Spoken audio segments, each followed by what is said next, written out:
Blanco. Inteligencia artesanal. El decreto, el decretazo del presidente Javier Milei, designando en comisión como miembros de la Corte Suprema de Justicia a Ariel Lijo, polémico juez federal de Comodoro Pi, y Manuel García Mansilla, catedrático de la Universidad Austral del Opus Dei, o sea, un hombre de derecha antiderechos. Es un horror político, institucional y además es anticonstitucional. ¿Algo más querés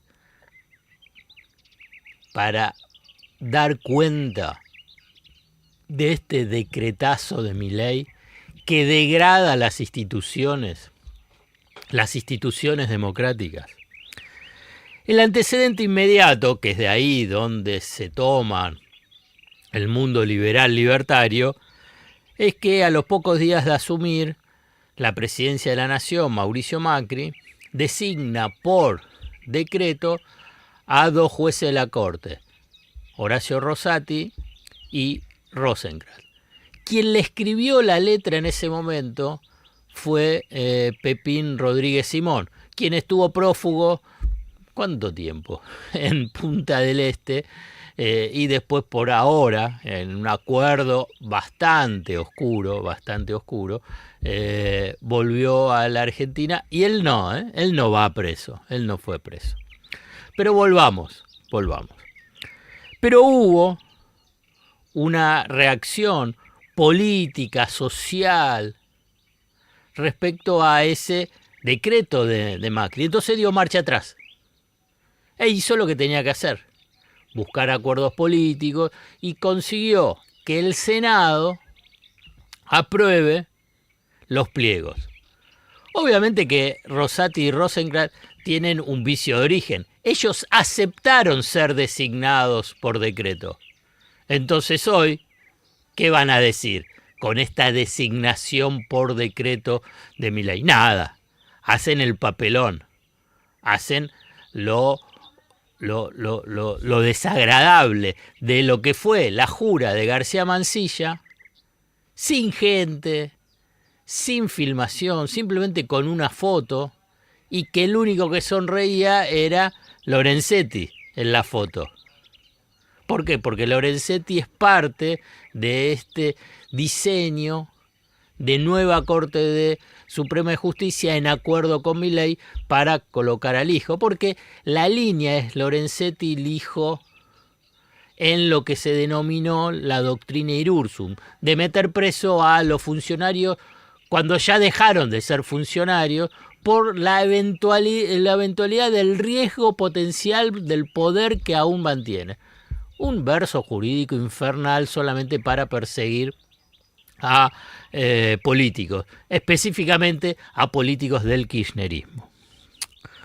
El decreto de Milei, también hay que decirlo, porque acá sí, y además buscaron y buscan que sean, que asuman como jueces, por lo pronto García Mansilla ya juró, deja un peligroso antecedente. ¿Cuál es? Cualquier presidente a partir de ahora, obviamente con esta degradación de las normas de convivencia democrática, puede nombrar jueces durante el receso parlamentario. Durante el año parlamentario no se aprueba y vuelven y continúan siendo jueces simplemente por decreto, porque en el receso parlamentario puede, forzando la interpretación de la Constitución, nombrar a los jueces.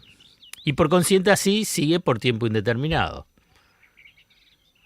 ¿Qué legitimidad política, jurídica y hasta moral va a tener los fallos de esta corte vergonzosa?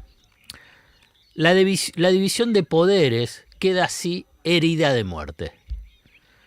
comunicadores, analistas y actores de la política ahora guardan un silencio atronador.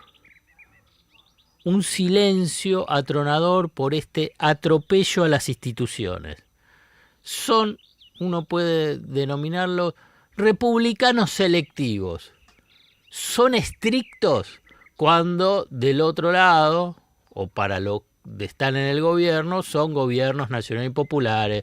Para decirlo de una forma rápida, son peronistas.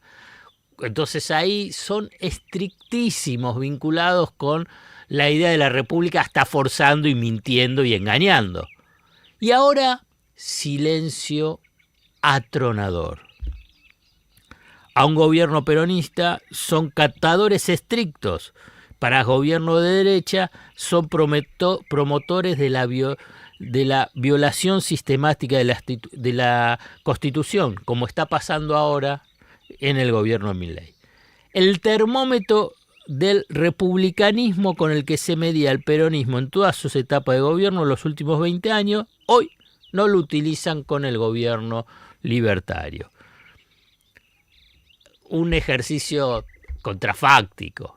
Si Cristina Fernández de Kirchner, Néstor Kirchner e incluso Alberto Fernández hubiesen intentado, simplemente sugerido la posibilidad de nombrar 2 jueces de la Corte Suprema por decreto, ¿cuál hubiese sido la respuesta, la reacción de este mundo republicano, de este mundo de derecha que habla sobre la seguridad jurídica y la defensa de las instituciones?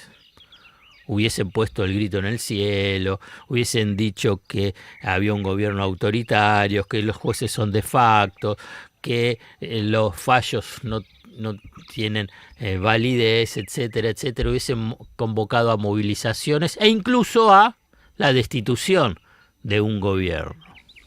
Ahora, en cambio, silencio. Silencio cómplice.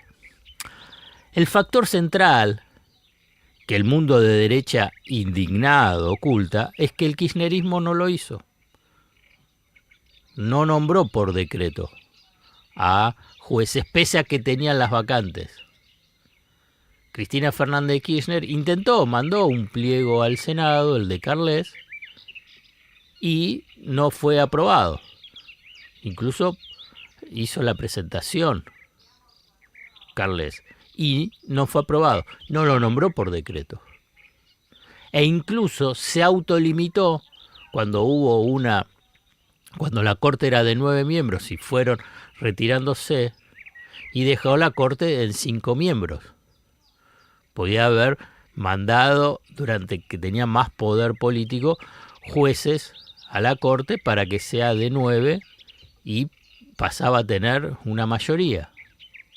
E incluso tampoco Alberto Fernández, que en un momento quedaron con 2 vacantes, tampoco lo mandó por decreto.